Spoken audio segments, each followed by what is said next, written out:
안녕하세요. 하초 와이프입니다. 지난주에 저희 집 이사를 했습니다. 이사를 하면서 제가 경험한 거 오늘 한번 나눠볼게요.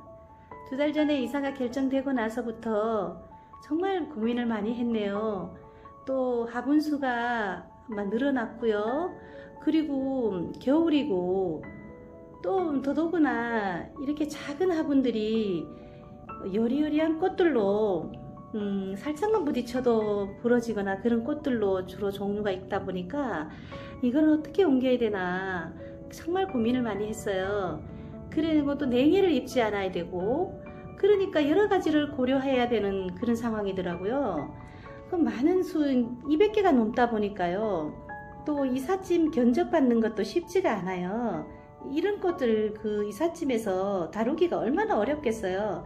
그래서 남편하고 어떻게 옮겨볼까도 생각을 했는데 워낙에 숫자가 많다 보니까요. 정말 결정하기가 쉽지 않았어요. 그래서 내린 결론이 따로 이사를 하자. 그렇게 결론을 냈네요. 그러면서 이 용달을 하나 이렇게 섭외해 가지고 이사를 했는데요. 그거 잠깐 나눠볼게요. 그 용달을 결정할 때 저는 어디에서 그분을 섭외를 했냐 하면은 당근마켓입니다. 당근마켓에서 이렇게 물건을 사면은 무거운 거는 실어다 주고 그런 분들이 계세요. 그러니까 업체들이 많이 등록되어 있거든요.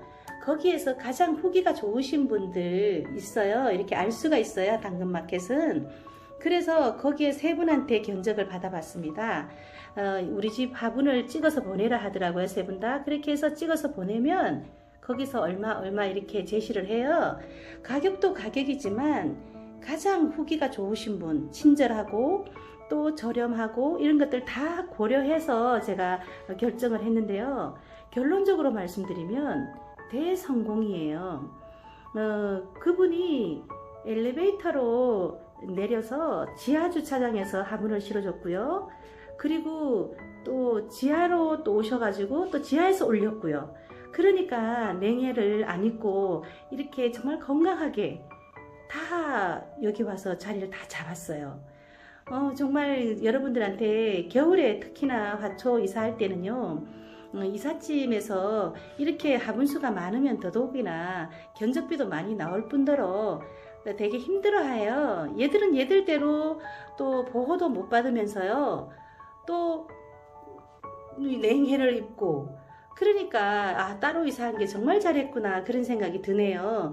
그래가지고 여러분들하고 한번 나눠보려고요. 그 이사는 우리가 16층이었기 때문에 그 지게차를 사다리 차를 써야 되는 그 불가피함이 있었잖아요. 그러니까 사다리 차를 해가지고 얘를 보온을 아무리 철저히 한다 해도 그날 영하 6도였기 때문에 냉해는 정말 입을 수밖에 없는 상황이에요. 왜냐하면 이삿짐을 실어보지만 굉장히 그 바깥에 노출되어 있는 시간이 길잖아요.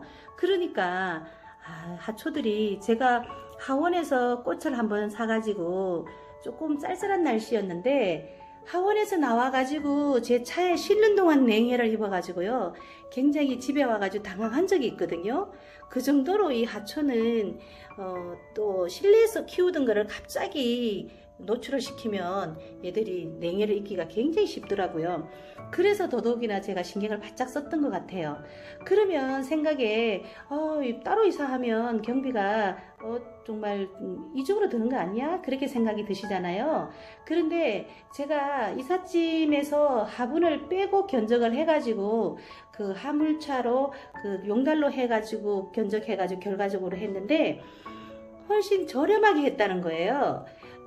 얘들은 얘들대로 정말 안전하게 올 뿐만 아니라 경제적으로도 손해가 없다는 거죠.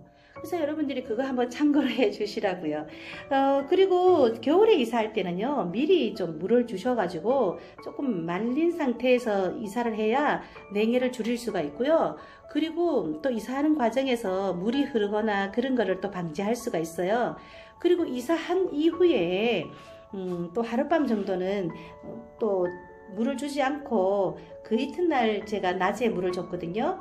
그렇게 하니까요. 너무 이렇게 하나도 이런 거를 정말 어떻게 옮기겠어요. 그죠? 그랬는데 정말 기술적으로 그분들이 많이 해본 분이고 또 도구가 있다 보니까 그렇게 잘 옮겼습니다. 그리고 제가 이게 좀 오래된 아파트라서요, 안방 베란다 쪽에 그게 있었어요. 하단이요. 그 하단이 있어가지고 그거 철거를 하면서 타일을 했어요. 그거 한번 사진을 한번 보여드릴게요.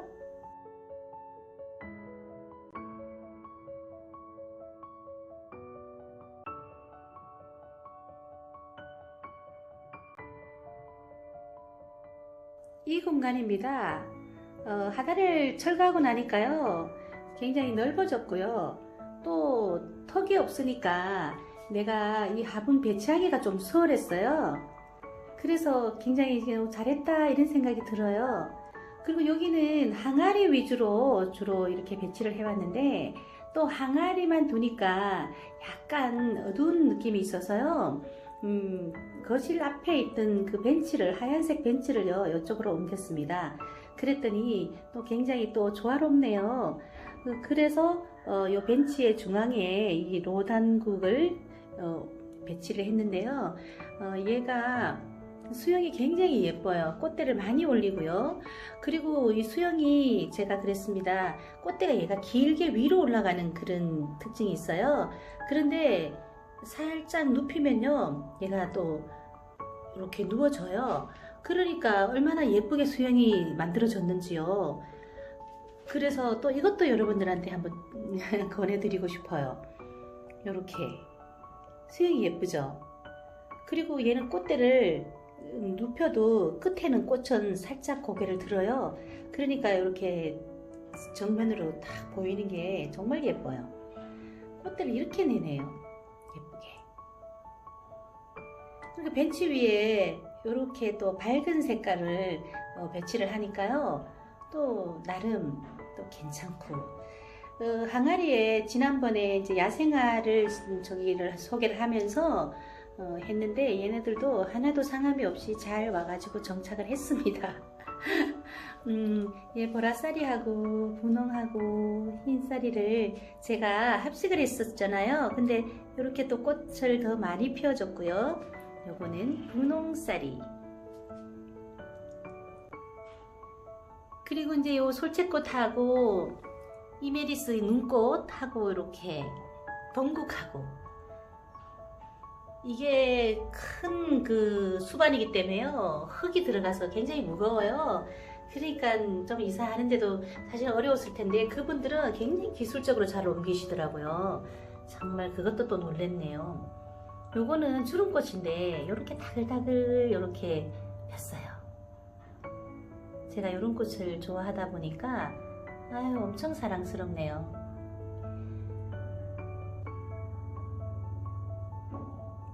아내문에도 이렇게 활짝, 그리고 꽃대를 옆에서 또 내주고요. 청아지손이가 이사하는 과정에 이렇게 꽃잎이 화분 안으로 많이 떨어졌어요. 지금도 많은 꽃대가 나와가지고 펴 있는데요. 이렇게 화분 안에 또 꽃잎이 많이 떨어져 있다 보니까요, 그것 자체도 되게 좀 고풍스럽죠. 예쁘더라고요. 저는 이렇게 자연스러운 게 좋아요. 그죠? 특히나 야상화는. 그래서 이렇게 해서 또 많은 꽃대를 내고 있고요. 그러니까 저 끝에는 또 창고가 있기 때문에 그 옆에는 좀 공간이 좁아들어요. 그래서 거기는 좁은 테이블을 선반을 하나 놓고 제라늄을 이렇게 한번 배치를 해봤습니다. 그랬더니 그 베란다, 저쪽에 거실 베란다하고 약간 차별화가 되면서 여기도 햇볕이 골고루 잘 들어서 괜찮은 것 같아요. 오늘은 저희 집에 이 겨울에 이사한 거를 한번 나눠봤습니다. 오늘 여기까지 할게요. 좋아요, 구독으로 응원해주세요. 좋은 날 되세요.